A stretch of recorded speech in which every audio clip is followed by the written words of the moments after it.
నాగలక్ష్మి. నేను 3 నెలల క్రితం నా కన్ను బాగా ఇన్ఫెక్షన్ వచ్చింది. హాస్పిటల్ వెళ్ళి చూయించుకుంటే కన్ను ఆపరేషన్ పడిద్ది, ఇన్ఫెక్షన్ వచ్చిందన్నారు.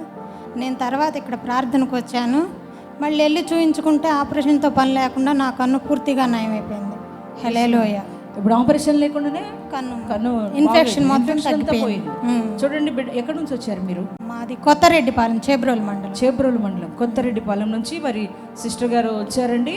వారు 3 నెలల క్రితం వారు కన్నంతా కూడా ఇన్ఫెక్షన్ అయిపోయి చాలా బాధతో డాక్టర్ దగ్గరికి వెళ్ళినప్పుడు డాక్టర్ చెప్పారంట, మీకు ఖచ్చితంగా ఇన్ఫెక్షన్ పోదు, ఇది ఖచ్చితంగా ఆపరేషన్ చేయాల్సి ఉంటుంది అని చెప్పడం జరిగింది. అటువంటి సమయంలో మరి పరిశుద్ధాత్మ తైలాభిషేక ఆరాధనలో వారు పాల్గొన్నారు.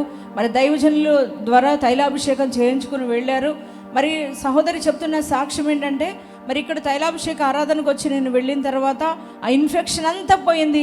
ఎటువంటి ఆపరేషన్ లేకుండానే దేవుడు నన్ను ముట్టి స్వస్థపరిచాడు.